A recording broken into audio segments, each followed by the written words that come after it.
Welcome to the New Thinking for a New World podcast, where we explore the most pressing issues that are challenging and changing our societies.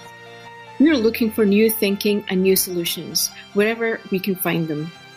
Listen as host Alan Stoga, the Tallberg Foundation's chairman, challenges his guests for analysis, ideas, and actions. Together we can help make our world at least a little bit better. What do Donald Trump and the Ayatollah Khamenei have in common with Rihanna? Answer: they have all been banned on social media, although apparently only Rihanna has been rehabilitated. Social media has become the lifeblood of politics, entertainment, education, dating, you name it, and even more so as the pandemic has forced so much of life online.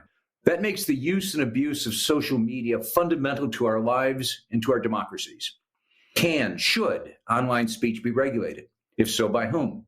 Today, it's the tech companies, but is that enough or even a good idea? More broadly, the internet and social media have evolved in ways that encourage noise, emotion, and even hate, with profound political and human consequences.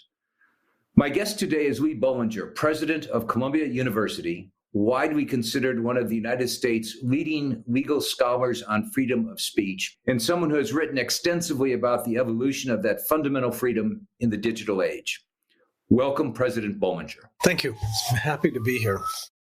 Recently, President Macron of France said that hate, turbocharged by social media, is a threat to democracy itself. Let's start there at 60,000 feet. Do you think Macron is overstating the case? Well, I mean, it's hard to tell, it seems to me. I mean, there are a lot of people who are looking very seriously at the nature of ideas of speech, communications on the new technologies of communication, the internet, and all of its parts. And I think we all feel like this is a set of problems about dialogue, discussion, speech on the internet that we have not encountered before, at a level we have not encountered before. So I think there's a common perception that this is very dangerous, distorting of public debate, something that, again, is at a level that we haven't encountered before, because it is important to realize these are not new problems, but the argument is the problems are much greater. And whether that is true or not is something that really does need to be studied very carefully. I'm of the view right now, I'm working on the premise that it is much greater. That doesn't answer the next question, which is what can be done about it, consistent with norms and doctrines and constitutional law. It also has a uniquely global and a uniquely instantaneous characteristic to this medium. Earlier changes, the printing press, the evolution of telegraph, telephone, all of that was slower. It wasn't as immediate. It didn't seem to have this push a button and suddenly things happen instantly aspect to it. And it certainly wasn't global. How is your thinking at this point evolving around this technology? So I have a person that I collaborate with on books, Jeff Stone, who's a law professor at the University of Chicago Law School, great constitutional law scholar, great First Amendment scholar, and we've known each other for many decades. And we've written now together several books, and the most recent are about how First Amendment law in the United States is really only 100 years old. The First Amendment goes back to the beginning of the Constitution, but the first cases really are only in 1919. And the book that will come out very shortly here this week, in fact, is about how the internet may or may not have changed the values at stake in problems of press publication of classified information, the so-called Pentagon Papers problem. Now, today, the Snowden WikiLeaks problem. That gets to your observation, Alan, which is that we have, with this new technology of the internet, entered into a form of communication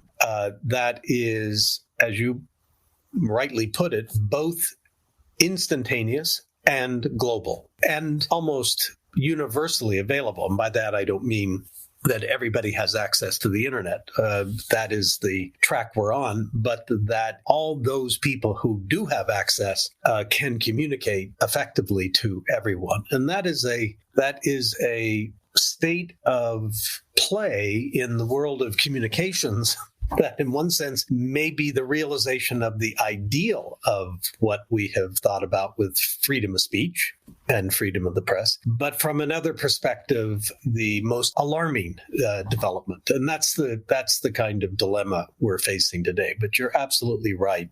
I think it is the first truly global technology of communication, which has all kinds of implications. It does. And indeed, there's even the real possibility that it almost became global and is now beginning to fracture. Clearly, for example, and you've touched on this in your work, the Chinese have a very different view of these technologies, and I use it in the plural, than do most Americans and indeed most liberal democracies. So you have one internet that is the Chinese internet, you have one which is the Russian internet, you have ours, and there seems to be this fracturing going on, which is both perhaps good news and bad news, because it undermines exactly what you just said, that it was almost global at a time when we were almost global. And we seem to be retreating fast from that almost globalness. Is that premature? Can we get to that global reality that our problems demand? Yeah, so that's a fascinating set of observations. And I've tried to think a lot about this. In some ways, what this shows is a reality that technology is the major driver, first and foremost. Technology comes into play. It's expanded. People like it. They use it. And before you know it, within the space of a decade or two, you have this unbelievable form of communication that has these qualities that we've never had before in human existence. I think that caught governments flat-footed. And many governments found this very threatening. Many governments found this undermining of their own power, their own authority. If you're an authoritarian-minded ruler, and your citizens can now have access to communications not only between themselves, among themselves, but from people all over the world, you're going to be alarmed by that. And that's one of the things that has happened. And the response is exactly the one you identified, which is an effort by governments across the world to nationalize the internet, to put it back in a box of nation states. Where we've had communications basically for the past 100 years and before. I don't think that will be completely successful. Indeed, I don't think it will be successful in the end, because I think people find ways around these restrictions very hard, to be sure, in many cases. But I think that the force of the desire to communicate and the desire to know and to learn and to understand is so powerful that the effort will always be one of reaction and attempts to stop it. But I don't think it will ever be completely successful. I do think on the issue of more broadly, not just on communications, but the phenomena of globalization, I do think that's also irreversible, even though we're now in a period, just like with the internet, where it once was glorified and now it is vilified. But the forces of communication that I just talked about and the forces of markets, business, economic activity, desire to improve your standard of living, I think are more powerful than any individual national effort to try to stop it. And lastly, I think related to those two, the rise of global problems, and of course, climate change is first and foremost in our minds when we say, what is a global problem? Those problems will demand kind of much more global response. So I do think globalization is irreversible, and I do think the effort to nationalize and control and limit the new technology of communication will not be completely successful, though it will have, no doubt, significant negative effects on this. The challenge perhaps is not that the problems demand global solutions. We're still coping with the pandemic, which certainly deserved a global approach and got national and local ones instead. But the question is global governance. And in this space of free speech, of open communication, you have done a lot of work citing the Universal Declaration of Human Rights and the commitment signed by most nations back in 1948 to free expression. Fast forward to 2021, and it seems that commitment is honored in the breach in large parts of the world at best. And in part because there seems to be no, in my judgment, not much capacity at the global governance level to enforce not rules, because they're not rules as much as they are norms, to get to the world that you described, including in this very important space of free speech. How do we develop norms, institutions perhaps, at the global level that can accomplish some of the things that you just described? So this is, again, a profound question. And I'm sorry to have to approach this in what may seem like a very slight digression, but I think it puts it in context. I mentioned a moment ago that the first cases on the First Amendment in the United States were not until 1919 in the Supreme Court. They were not great opening rulings. A candidate for president of the United States gave a speech in Ohio, was put in jail, and the Supreme Court upheld the conviction and the imprisonment, denying the free speech claims of the presidential candidate. Our notions of freedom of speech and press in the United States really date from the 1960s, cases like New York Times versus Sullivan, Pentagon Papers, and so on. The point is that we went from a world in which individual states in the United States could pretty much have their own rules and norms and laws about free speech, free press, to one in which there were national problems, and this is the 1950s and 60s, anti-war movement, questions of civil rights, environmental concerns, and the like, and a national press. That was the new technology of communication of that period, which was broadcasting, TV. And in that new context of national problems, national media, and so on, national rules about free speech were developed. That was the prime moment. In today's world, we have moved from the local to the national, and now we are facing the global. So we now have a world in which there is global communications, as we've established, as we've said. There are global problems that have to be solved. There are needs for people to be able to discuss things, and we have the technology to do it, and yet we have very limited norm and doctrines and laws. The Universal Declaration of Human Rights, 1948, the International Convention on the Covenant on Political Rights, and these establish the First Amendment for the world in words, but we don't have the United States Supreme Court at the global level to be able to do this. Now, it's very easy then to say we will not get that, and we are not developing global norms. And that, I think, is not true.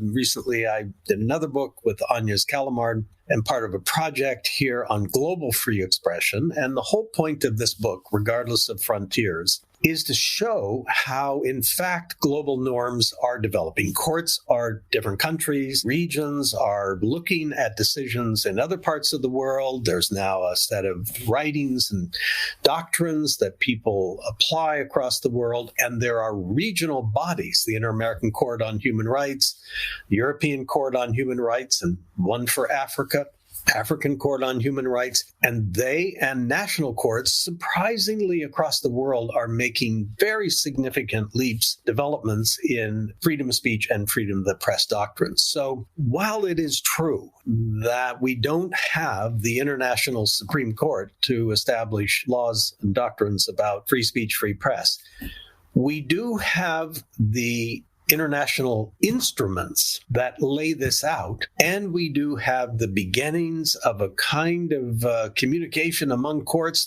judicial systems, and even regional courts that are beginning to develop this idea of freedom of speech. And that's positive. So amidst all the negative, and there's plenty of it, there's also a positive side to this. Well, I want to, unfortunately, come back on the negative side, I think, because certainly many of the examples you cite in the book are based on countries that share values. They're based primarily on Europe or European extracted constitutions like Kenya or the United States, and other constitutions that were somehow modeled on our constitution. So there's a commonality underlying that of culture, history, even law, although one thing I am certainly not as a lawyer. Whereas the large divide at the moment, of course, is evolving between the Chinese on the one hand and the Americans on the other hand, the two superpowers of the 21st century. As you have pointed out in one of your works, that the Chinese seem to have just concluded that freedom of speech in the United States and the way it manifests itself is an enormous liability for the United States, an enormous advantage for the Chinese. So you've got this competition, which is economic, which is political, which may well become military in some ways, but it's also over values and fundamentally over values. I think I would challenge the opening proposition that free speech and free press, as we're talking about it, freedom of communication, expression, is really a Western concept. To some extent, of course it is. But I have long been fascinated by how you can look into every single culture, every single civilization, every single whatever you want to however you want to classify the development of humanity, and find ideas about openness of thought, openness of speech and communication that is valued and regarded as a virtue for a period of time. So I think there's something in the human character, human nature that seeks this. The way it has been refined and developed in the United States and Europe, I think, but really let's focus on the United States, is very special and unique. So I frequently point out that the United States has evolved into the most protective system for freedom of speech and press of any nation in history, any nation today. I mean, you can say terrible things and have it protected, very dangerous and difficult, terrible things. That general idea about how one should think about freedom of thought and communication is, you are absolutely right, being challenged in the most serious way by China. And the question every time I debate people in China about free speech, the argument on their side is, you have embraced the system, as you point out, I point out, relatively recently, actually, in human history. And it has become almost a fetish where you value communication more than any other interests. That's not entirely true, but that's the argument. Trust in the leaders of the society. Limits on the spread of communication that creates division, that creates hatred, that undermines community values. You have committed yourself to one form of human activity, speaking, at the expense of all others, and you are now paying the cost of that. Your societies are deeply divided. Every day you see in the press the point is made that, in fact, political lines are so severed that it's almost impossible to function except in a highly divided way, a divisive way. And we, on the other hand, are moving forward with our development with a very different set of values being weighed in a different outcome. And we think our system is better over the long run than yours is. That is the challenge. How do we answer that? We the Chinese. We the Chinese. Exactly. That is the debate. And I think our challenge, if we believe, as I do, in our system broadly, not just the U.S. system, but the open system, is how to answer that. I mean, that's not an easy thing to do in a serious debate. Well, let's go there, because we can narrow the aperture down in a sense and talk about how would you propose making the U.S. system better than it is right now? We clearly have profound questions being debated about who ought to control the technology, who ought to regulate. When Donald Trump was banned from social media, one of the loudest voices protesting was Angela Merkel in Germany, who essentially was not protesting his being banned, but rather that he was banned by a private company. And how could we possibly think that in putting the power to control free speech of this kind in the hands of a board of directors or an individual CEO? How can that possibly be good policy? What would your response be? Well, so this is the question we started with. If you say we moved into this new technology of communication very rapidly, it expands the range of voices incredibly. That's good from an ideal free speech standpoint. The marketplace of ideas is now no longer controlled by a group of owners of newspapers and broadcast stations. Now anybody can communicate. So from that perspective, it's good. On the other hand, as you point out, that Merkel pointed out, but many others, this is now a forum in which most people get their news and information in public. It's happened that quickly. And it is controlled by a very small number of people effectively. And it's not because of a physical limit on the number of people who can control this. It's because of an economic limit. So should that now be a source of concern such that we should allow the government to intervene and to help regulate what is spoken on the social media platforms and what is not? I mean, that's the question. And the answer in First Amendment in U.S. history is ambivalent on that question.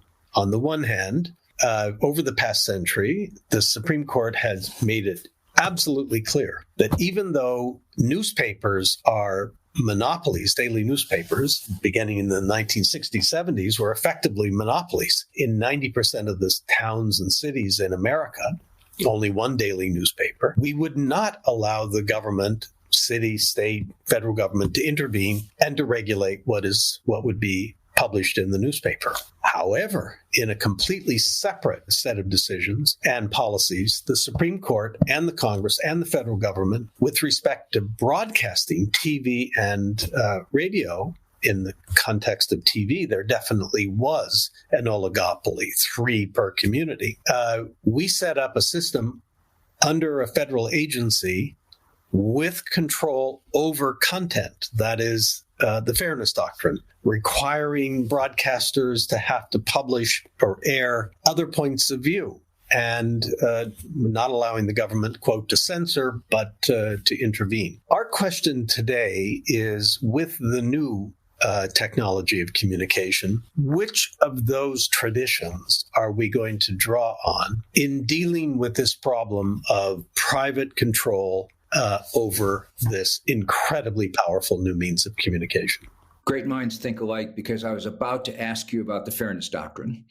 We recently had former Congressman Dick Gephardt on the Telberg Foundation podcast, and he remembered how quite positively that the Fairness Doctrine, when he was a young politician, created a different kind of speech, he thought, and wondered aloud whether or not some kind of updated version of the Fairness Doctrine isn't precisely what is needed, although he admitted he had no idea how, in fact, to engineer one.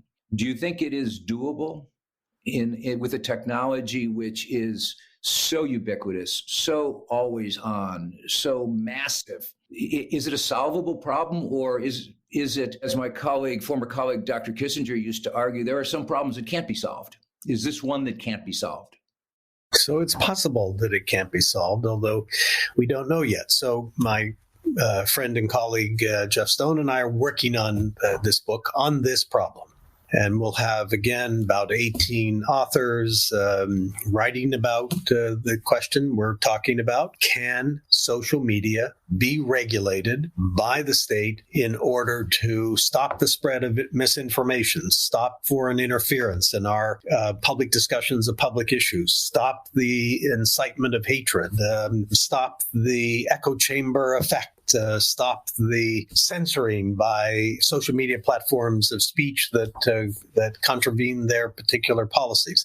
What is the role of the government, and in particular the federal government, in this new medium? It's very interesting what you say about Dick Gephardt, because I think his thought pattern there was, as you said yourself, very interesting. If you're really concerned about the problematic speech on social media platforms, the place to look to for some kind of public intervention is broadcast regulation. And as soon as you look there, it's the fairness doctrine. But once you say, well, okay, there's some precedent in our history for drawing on regulation and the fairness doctrine is a completely blunt instrument for dealing with this. It's the idea of some form of government intervention that is a viable idea. The particular policies of the broadcast media era and regulation are not, I think, applicable. So then the problem is, what do we do?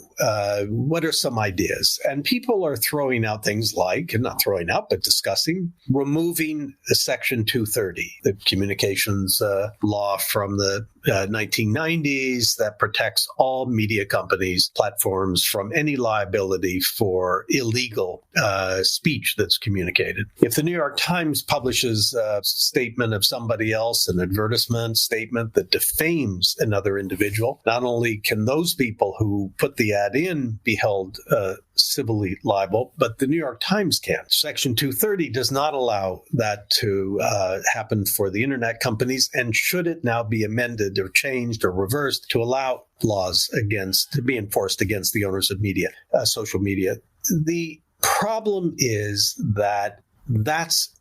if you take that step, it's still not going to solve the problem because a lot of the speech that is problematic on social media platforms is not illegal. And therefore, you're going to have to go make new laws banning certain speech. And that's when it begins to run into the First Amendment. And the question is, I think, for the future, for the United States and for other countries, will we change our notions of freedom of speech and press, our doctrines, our principles, our laws, because the dangers of speech on social media platforms has become too great to live with the framework that we have had up to now. To put it very simply, over the past hundreds of years, but especially the past 50, we have lived by a very simple idea.